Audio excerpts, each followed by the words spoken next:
Hola, ¿cómo están? Buenas noches. ¿Qué tal?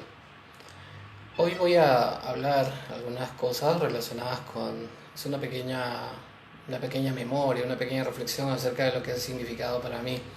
Cuatro buenos amigos, cuatro autores, integrantes del grupo literario Isla Blanca, que ya no están físicamente entre nosotros, pero que evidentemente sus libros continúan vigentes y sobre todo su legado y su espíritu, ¿no? Estos autores son Brander Alayo, Marco Cueva Benavides, Jaime Guzmán y Antonio Salinas. Voy a dar lectura a un texto que he preparado a propósito de esto que menciono y vamos a ir comentando seguramente con ustedes pequeñas impresiones. El texto se llama Cuatro escritores de Isla Blanca en memoria. Siempre he pensado que los amigos son determinantes en nuestro desarrollo, sobre todo si son más viejos, si han experimentado y vivido más, si se dedican a escribir como uno.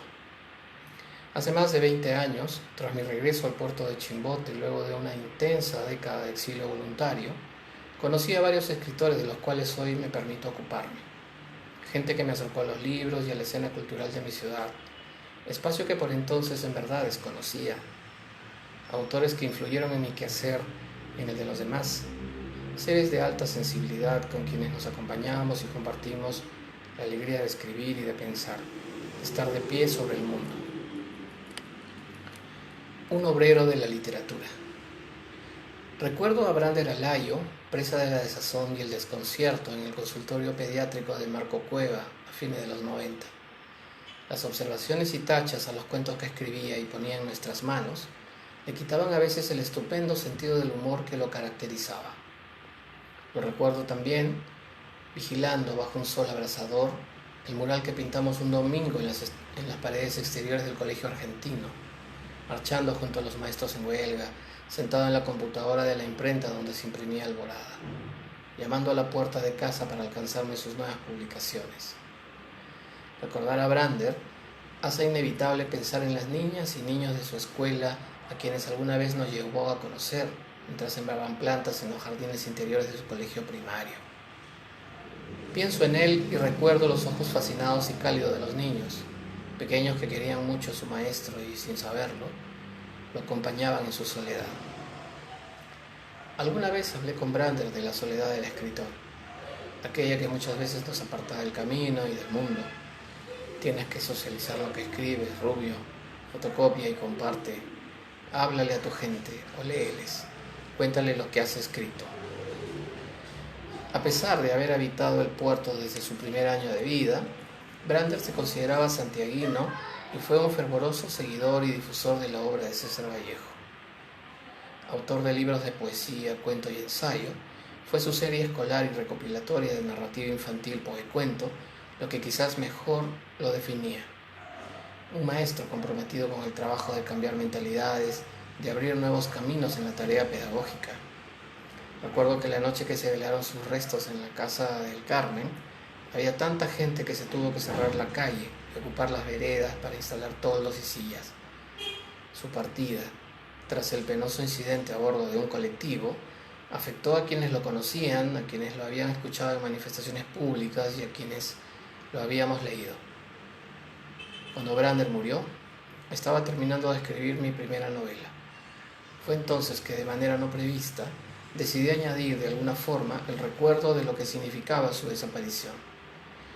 En la página 113 de Fraga se puede leer: lo recordaré de tres formas: con un libro en la mano, porque fue un gran lector e hizo mucho a favor del fomento de la lectura; delante de un pizarrón, porque fue un profesor comprometido e innovador; con el puño en alto, porque fue sindicalista y un ciudadano que defendió sus derechos y exigió en las calles lo que se nos debe. Pez de mar nació, solo le dieron un río. Marco Cueva atendía a bebés y a niños pequeños en su consultorio de la calle Espinar. Cada tarde, a partir de las 6, el lugar era frecuentado por los de Isla Blanca, que se reunían al finalizar cada semana, pero algunos íbamos casi a diario. En el intersticio de los controles del niño sano y los exámenes físicos de las consultas médicas, Marco hablaba de la edición de la próxima marea.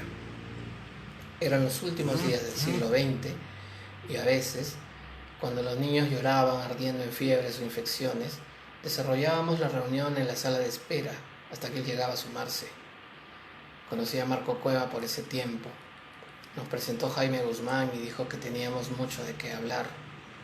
Así, tras largas conversaciones y en la edición de las revistas que editábamos, accedí a su amistad y su confianza, a sus libros.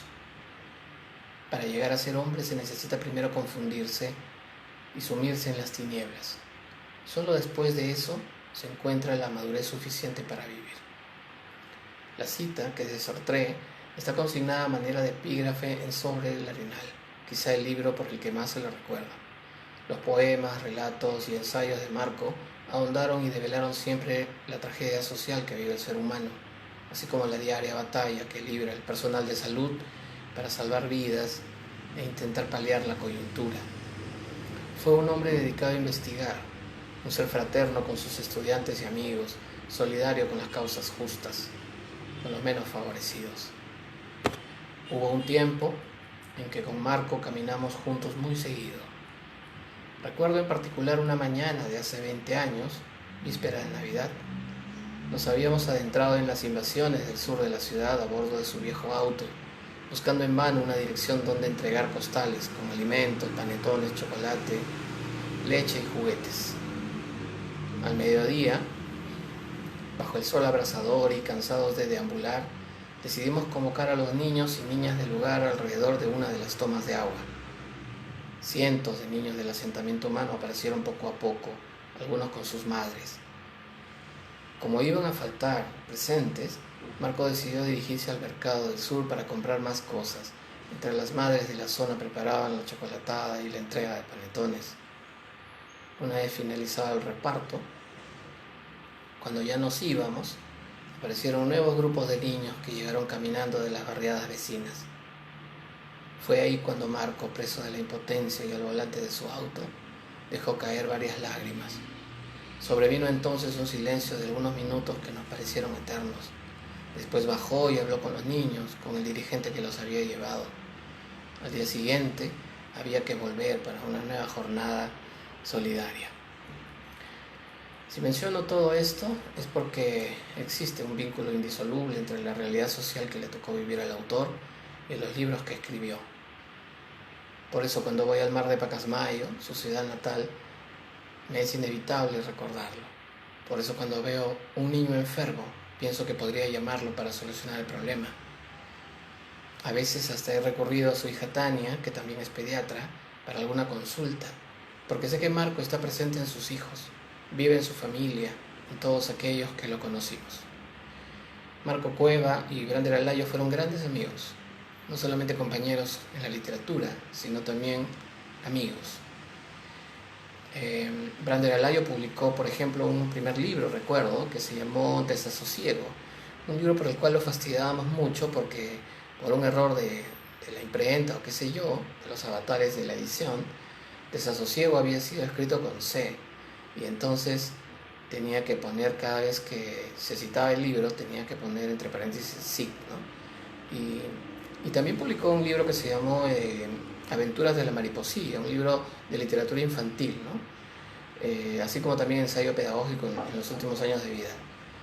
Marco Cueva publicó varios libros, el más emblemático me he referido a él, Sobre el Arenal, pero también poesía, ¿no? Porque Confío en el Mañana en particular, es un libro que tengo en la biblioteca de casa, al cual le tengo mucho cariño.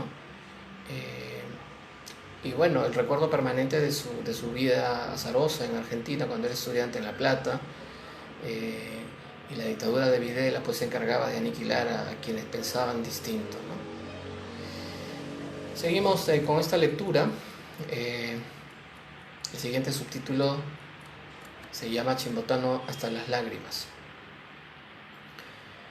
Como el imprevisible fogonazo con que aparecía o interrumpía en las tertulias de la ciudad, la vida de Jaime Guzmán se apagó hace algunos años, dejando un vacío imposible de llenar. Su legado editorial, así como los libros que escribió y publicó, se repartieron masivamente entre la multitud mientras era sepultado en el cementerio del sur. una escena surrealista y desgarradora, digna y acorde, sin embargo, con su forma de vivir. La partida de Jaime resultó injusta para propios y extraños. Abrió un enorme socavón en el corazón de una ciudad renuente al libro y la lectura, espacio que no ha sido llenado hasta ahora. Y es que hay escritores y gestores de cultura que nunca desaparecen. Fallecen, sí, para dejar constancia de que están ahí, de que continúan escribiendo y es necesario regresar a sus libros, sembrando de esta forma la certeza de su permanencia entre nosotros. Poeta y editor de raza, Jaime Guzmán se dedicó a publicar libros y revistas de cultura a mediados de la década del 80.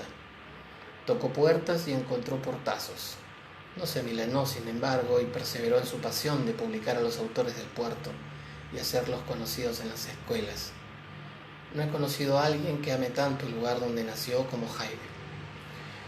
Por eso Óscar Colchado le dedicó su novela Hombres de Mar con el siguiente epígrafe: para Jaime Guzmán, chimbotano hasta las lágrimas. Lo conocí en la presentación de un libro en el Club Social a mediados de los 90. Nos presentó la poeta Maribel Alonso y desde entonces nuestra amistad se afianzó al calor de viajes y tertulias en la edición de libros y revistas, en la misma y desenfadada forma de afrontar el mundo con un libro bajo el brazo, seguro de que en ello radicaba nuestra única y utópica victoria contra la destrucción. A veces, la tarde nos sorprendía en las plazas públicas del callejón de Huaylas, bajo precarios toldos donde habíamos instalado ferias populares de libro que no resistían a la lluvia. De vez en cuando, la policía nos pedía papeles en la carretera porque en la vieja camioneta donde viajábamos, los uniformados creían que en vez de cajas con libros, transportábamos droga. En ocasiones, presentábamos libros en impecables y espléndidos auditorios universitarios, en centros culturales o en ferias internacionales de libro. Pero también presentábamos libros en espacios subterráneos, en burdeles y hasta en la misma calle cuando las circunstancias lo ameritaron. Los libros que Jaime dejó básicamente son de poesía. Generar el encuentro del lector con el libro, con el asombro y la experiencia estética, constituyó su diario quehacer. Todo ello sazonado, por supuesto, por un humor a prueba de balas, por un desenfado que fue su principal característica. En la biblioteca de casa guardo los libros que Jaime me obsequió y autografió de puño y letra. Guardo también la carta abierta que escribí y publiqué apenas partió al infinito. El ardiente oficio al que se dedicó Jaime merece ser reivindicado y leído por las nuevas generaciones. Con Jaime tenemos muchas cosas que decir, tengo en particular muchas cosas que decir, porque más allá de la amistad, fue una especie de hermano mayor que tuve. Recuerdo en particular una historia que no viví porque no estaba en la ciudad para esa época, vivía en Lima, pero él me contó y otras personas cercanas también lo corroboraron, ¿no? Es la historia del poeta Enrique Matienzo. En Chimbote vivió hasta los años 90 un buen poeta que se llamó Enrique Matienzo, un autor que a su vez se dedicaba a cosas no necesariamente ilícitas, ¿no? Asaltaba negocios, asaltaba empresas, asaltaba ómnibus, pero era poeta. Y un día tocó la puerta de la editorial de Jaime para ver la posibilidad de publicar su libro, ¿no? Y así fue, se publicó el libro. El problema fue cuando se presentó la publicación en el auditorio del municipio provincial, en la Plaza de Armas, porque el poeta no podía estar en la mesa de honor para presentar su poemario, ¿no? La razón, la policía lo buscaba y la policía estaba segura de que iba a llegar por ahí, pero él estaba en la Plaza de Armas mientras estaba sucediendo la presentación de su libro. Enrique Matienzo murió en un asalto a un ómnibus en la avenida Galvez, un ómnibus que iba a Trujillo, fue asaltado y fue acribillado por la policía. En ese sentido, cuando murió, sucedió un hecho totalmente inaudito, pero a la vez contundentemente hermoso, ¿no? La familia de Enrique Matienzo abrieron las cajas de libros que tenía guardados y lo repartieron a la gente que asistía al entierro. Lo mismo sucedió en el entierro de Jaime Guzmán. La familia de Jaime me honró con con la posibilidad de decir las últimas palabras al pie de su tumba, a punto de ser enterrado.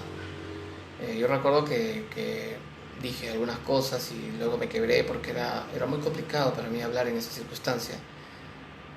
Y a la vez que decía lo último que iba a decir antes de que sea cubierto por la tierra, empezaron a repartir los libros de Jaime entre los asistentes, en un hecho totalmente surrealista, como he mencionado en este texto,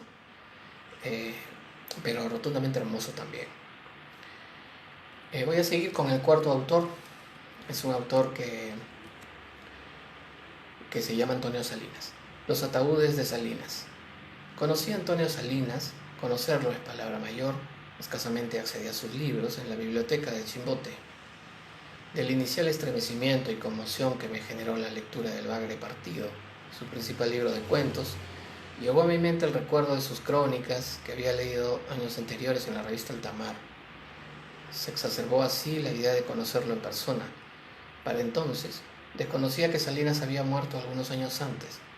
Corrían los últimos días del siglo y había accedido tardíamente a un escritor de culto, a un trotamundos que se convirtió en referente del quehacer narrativo de la ciudad. El uso de estrategias para contar, la rotura de tiempos y la presencia de varias voces en las historias de sus libros evidenciaba que se trataba de un autor heredero de algún latinoamericano, de un hábil enhebrador de historias. Desde el principio me sorprendió el comentario de Cortázar en la contratapa de su libro. Después, cuando leí Embarcarse en la nostalgia, la reunión póstuma de sus crónicas que editó Ricardo Ayón, pude conocer la ciudad donde nací, la que ya no existía, los personajes que hoy solo deambulan en la memoria de los viejos. En el Bagre Partido, los personajes son seres abrumados que sobreviven en los márgenes y en las hondonadas de la realidad que les toca vivir. Sumergidos en la vorágine de una violencia estructural, experimentan la vida, el dolor, la migración y la muerte de manera simultánea. Afloran también sus sentimientos y denturas. Yo no sé por qué mierda nos vinimos a este puerto. Los cachacos acaban de tirarse a más de 7 en el puente. Acabo de verlos desde ahí, desde el nicho más alto del cementerio. La cita corresponde a Los ataúdes de mi padre, el inolvidable cuento de Salinas que relata desde la voz de un niño la masacre del Puente Gálvez en el marco de las revueltas populares contra el gobierno y las Fuerzas Armadas, junio de 1960, por el alza del costo de vida. A Salinas hay que reeditarlo, estudiarlo y releerlo. La capacidad transformadora de provocar en los lectores emociones y respuestas nunca vividas no es sencillo de conseguir. Por eso la literatura es tan temida por los regímenes opresores. Porque los escritores, al fin y al cabo, somos seres heridos, como dice Paul Astor. Por eso creamos, inventamos otra realidad. Bueno amigos, eso ha sido todo por hoy. Espero que les haya sido agradable estos pequeños apuntes personales, bastante personales e íntimos sobre 4 autores que ya no están físicamente en el grupo literario Isla Blanca, pero que siguen viviendo en la memoria de quienes los hemos tratado, leído, conocido, sobre todo leído. Hasta pronto. El grupo Isla Blanca está cumpliendo 44 años de trabajo ininterrumpido, de trabajo escritural, de presentaciones de libros, de publicaciones de revistas, y yo estoy muy contento por eso. Va mi saludo y mi abrazo para los compañeros de Isla Blanca, que sean 44 años más como mínimo. Hasta pronto. Chao.